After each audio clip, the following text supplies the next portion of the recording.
Sastra merupakan kata serapan dari bahasa Sangsekerta yaitu sastra yang berarti teks yang mengandung instruksi atau pedoman.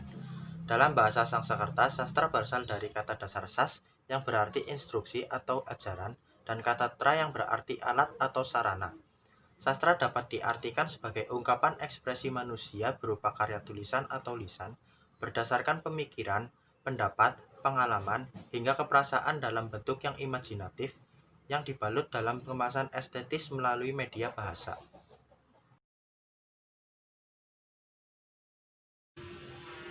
Pengertian sastra menurut para ahli. Yang pertama menurut Mursal Esten.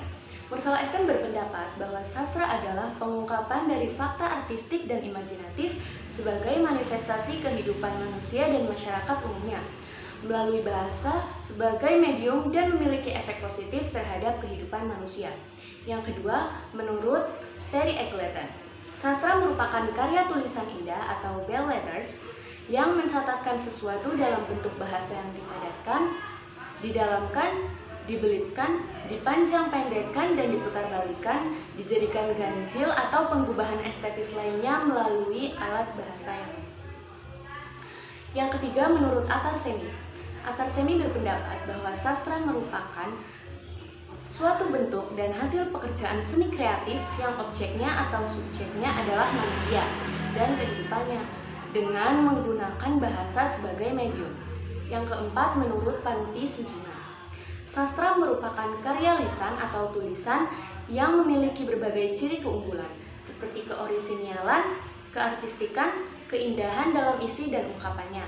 Yang terakhir, menurut Ahmad Badrun. Menurut Ahmad Badrun, kesusastraan adalah kegiatan seni yang mempergunakan bahasa dan simbol-simbol lain sebagai alat untuk menciptakan sesuatu yang bersifat imajinatif.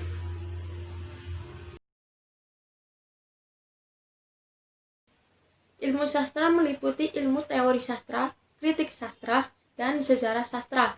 Ketiga disiplin ilmu tersebut saling terkait dalam pengkajian karya sastra. Dalam perkembangan ilmu sastra, pernah timbul teori yang memisahkan antara ketiga disiplin ilmu tersebut. Khususnya bagi sejarah sastra, dikatakan bahwa pengkajian sejarah sastra itu bersifat objektif, sedangkan kritik sastra itu bersifat subjektif. Selain itu, pengkajian sejarah sastra menggunakan pendekatan kesewaktuan. Sejarah sastra hanya dapat didekati dengan penilaian atau kriteria yang pada zaman itu. Bahkan dikatakan tidak terdapat kesinambungan karya sastra suatu periode dengan periode berikutnya, karena dia mewakili masa tertentu. Walaupun teori ini mendapat kritikan yang cukup kuat dari teoretikus sejarah sastra, namun pendekatan ini sempat berkembang dari Jerman ke Inggris dan Amerika. Namun demikian, dalam prakteknya pada waktu seseorang melakukan pengkajian karya sastra, antara ketiga disiplin ilmu tersebut saling terkait. Menurut Walek dan Warren 1993, sastra adalah suatu kegiatan kreatif sederetan karya seni, sedangkan teori sastra adalah studi prinsip, kategori, dan kriteria yang dapat dipacu dan dijadikan titik tolak dalam telaah di bidang sastra. Sedangkan ilmu tersebut saling mempengaruhi dan berkaitan secara erat. Teori sastra hanya dapat disusun berdasarkan studi langsung terhadap karya sastra. Selanjutnya ada kritik sastra. Kritik sastra adalah suatu cabang ilmu sastra untuk menghakimi, mengkaji, dan juga menafsirkan suatu karya sastra secara lebih luas. Nah, biasanya teman-teman, kritik sastra dihasilkan oleh seorang kritikus sastra. Lalu berdasarkan pendekatannya, kritik sastra itu dibagi menjadi beberapa macam. Yang pertama, ada yang namanya kritik mimetik, yaitu kritik yang memandang bahwa karya sastra adalah sebuah gambaran dunia atau kehidupan manusia. Lalu yang kedua, ada yang namanya kritik pragmatik, yaitu kritik yang menilai kegunaan suatu karya sastra. Bisa dinilai dari segi pendidikan, estetika, dan lain sebagainya. Lalu yang ketiga ada yang namanya kritik ekspresif, yaitu kritik yang menitik beratkan pada analisis kemampuan pengarang untuk menuangkan idenya dalam bentuk sastra. Nah, biasanya kritik ini digunakan untuk mengkaji sebuah puisi. Lalu yang keempat atau yang terakhir adalah kritik objektif, yaitu kritik yang memandang bahwa karya sastra adalah sebuah karya yang berdiri sendiri. Sejarah sastra. Sejarah sastra adalah bagian dari ilmu sastra yang mempelajari perkembangan sastra dari waktu ke waktu. Di dalam sejarah sastra dipelajari ciri-ciri karya sastra pada masa tertentu, para sastrawan yang mengisi arena sastra, puncak-puncak karya sastra, serta peristiwa-peristiwa yang terjadi di seputar masalah sastra. Dengan mempelajari sejarah sastra, kita dapat mengetahui perjalanan sejarah sastra dari waktu ke waktu sebagai bagian dari pemahaman terhadap budaya bangsa. Sejarah sastra mempunyai cakupan yang luas, ada sejarah sastra suatu bangsa, sejarah sastra suatu daerah, sejarah sastra suatu kesatuan kebudayaan, sejarah sastra berdasarkan jenis atau genre sastra, serta sejarah sastra komparatif.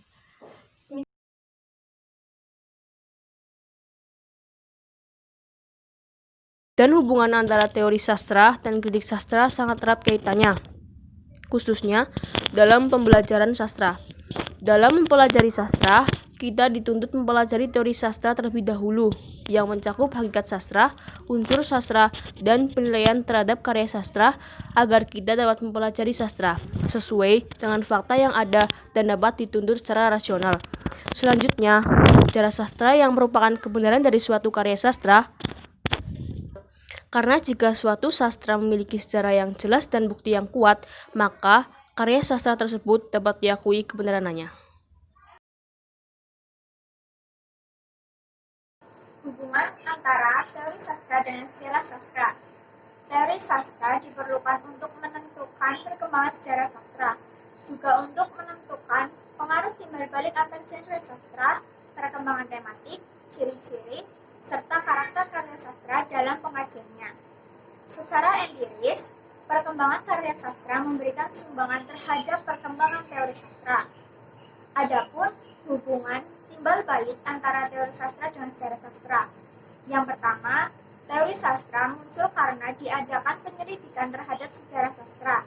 Artinya, sejarah sastra dijadikan sebagai pijakan. Yang kedua, teori sastra diperlukan untuk mengonfirmasi tentang sejarah sastra.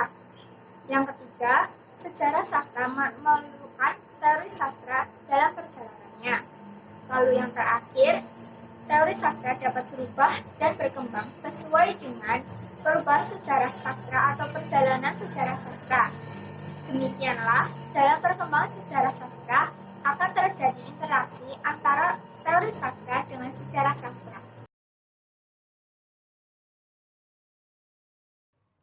Perkembangan sejarah suatu bangsa ataupun daerah diperoleh dari penelitian yang dilakukan para peneliti sastra yang banyak menunjukkan perkembangan yang meliputi perbedaan ataupun persamaan pada karya sastra di masa-masa tertentu. Para peneliti sastra membandingkan suatu karya sastra dengan karya sastra lainnya yang berbeda angkatan. Dengan begitu, peneliti menyimpulkan beberapa persamaan dan perbedaan yang muncul dari karya sastra yang ditelitinya. Kemudian, hubungan timbal balik antara kritik sastra dengan sejarah sastra. Yang pertama, adanya kritikan terhadap suatu karya sastra mempengaruhi perjalanan sejarah sastra. Kedua, kritik sastra memerlukan bahan dari sejarah sastra. Yang ketiga, perkembangan sejarah sastra tidak terlepas dari kritik sastra.